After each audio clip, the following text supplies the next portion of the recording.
咱就说印度小哥开车那是个个生猛，这个卡车让他开着开着，就听那变速箱稀里哗啦的怪响，嘎噔一下子就不走了。此时此刻就这司机有百般的能耐，那也施展不出来了，那能咋整啊？给修理部打电话呗，就这活儿那就得修了。但是来说，对于修变速箱而言，就这个活儿那是一个纯的技术活儿，没点修理经验的师傅真不敢伸手，就包括老酸在内，就这玩意儿有的时候也巴巴不太清楚。对于修变速箱这个领域来说，不同的车型有不同的修理部，并不是说的鱼龙混杂，能修轿车的变速箱，也能修大车的变速箱。作为修理工来说，他的知识储备量也没有那么丰富，能把一行干好那就不错了。看样子这个印度小哥也遇到了一点麻烦事儿，因为啥呢？就他这小锤子咣叽咣叽抡了老半天了，始终也没能把这个箱体打开。但是老酸嘴还没等闭严呢，人家抠开了，充分的说明你再能叭叭，你也撵不上人家行动的步伐。就这变速箱说大不大，说小不小，究竟是哪类卡车的变速箱，老酸不知道。有朋友知道的吗？我相信有专业修理这一类型的变速箱的人肯定能知道这是什么玩意儿。眼前来看吧，它还够不上一个大型卡车的变速箱，顶天来讲也就是一个单桥驱动的。反正来讲我是猜的，老酸一看到变速箱就迷糊，对这玩意儿我真是有点晕晕的。反正我认为在机修领域来说，修变速箱的师傅那要比修发动机的师傅技高一筹。就发动机而言，大车小车无非也就是那两种，烧汽油的，烧柴油的，其工作原理吧也都差不多，再不就是自然吸气的，再不就是电喷的。但是变速箱可不一样了，千奇百种。此时这哥俩把这两组齿轮子给它拆掉了，这两根轴也不知道是哪块有毛病了，这哥俩正在详细的检查，看了半天他也没找着啥大毛病，但是他觉得这个轴有点勒了，上面那是坑洼不平，麻麻点点，究竟是轴承坏了还是轴套坏了咱也不知道。朋友们，这是几轴啊？我对这玩意儿我就懵，什么1轴2轴3轴的，轴都让我迷糊。毛病找到了就好办。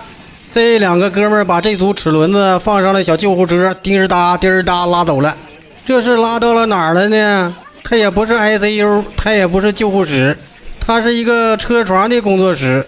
给我感觉这要是要给他上到车床给他搂两刀啊。咱就说在巴铁一般实行这活儿，这在印度也是这么干吗？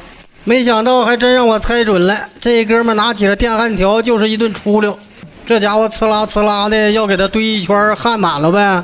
就这哥们这小电焊搂的还挺顺手，稀里咔吧又是一顿焊，焊完了我才知道，弄老半天这是一个轴套啊，是这个轴套没拆掉，这是用电焊给它焊上，给它砸下来。要不说就对变速箱迷糊呢，看都没看明白，还在这叭叭呢。没有一会儿急救完毕了，又给他装上小车，滴答滴答的又给他送回去。这也不知道这个齿轮子有没有毛病。这哥们拿过来油槽子，咵嚓咵嚓一顿洗刷刷，先把这个齿轮子给它洗干净呢，然后再仔细观察观察。看这哥俩的修理部，看样子活不太多，没有小徒工啊。就这个洗配件这活也得自己亲自动手。那要在巴铁，那呼啦朝上来一群人，一人拿一个配件，一会儿就刷完了。看样子这个经营上多少有那么点缺陷。就这个搞经营，这个人际关系也很重要啊。想当年老酸开修理部那时候，我还有徒工呢。就这个洗配件、咔哧店这个活哪能自己亲自动手呢？咱就说无论干哪一行，当师傅那就得摆点谱。洗个件了、咔哧店了，那必然就得徒工伸手。毕竟当师傅的也是从徒工过来的，那不得口传心授吗？忙活了大半天，这老哥也累够呛，但是还不能待着，继续得安装啊。人家车主等着着忙出车呢，你不能耽误人家的时间呢。就这么一个小破轴承坏了，费了这么大劲，说来也算是走运吧。毕竟轴承散架了，齿轮没啥影响。这要嘁了咔吧再打两个齿轮子，就这维修费来说，那不就得立马飙升啊。这哥们把这齿轮啊、拨叉啊都给按顺序摆好了，然后拿过来箱体就往上扣。就人家这个装箱的方法也有点独特，就这个技术手法吧，那真是全凭感觉。一旦要是弄不准，就这个玩意儿也得费点好劲，毕竟那么大的一个箱体抱着它挺沉呐。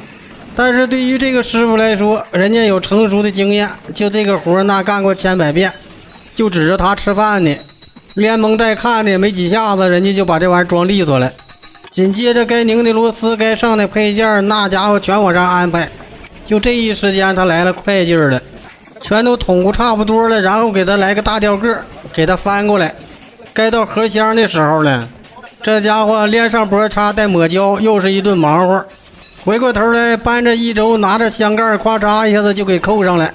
就这个活基本90%已经完成了，但是来说还是有点小插曲，就这一把没蒙对，这也不知道是哪个窟窿没对准，就又没扣上。另外一哥们儿想了一个高招，弄了一个鞋带给他勒一下子，你这不是对不准吗？我用绳子给你往这边荡一荡。此时此刻万事俱备，就差拧螺丝了。视频到此，咱们下期见。记住了，我叫酸不溜，每天分享有趣的汽车故事。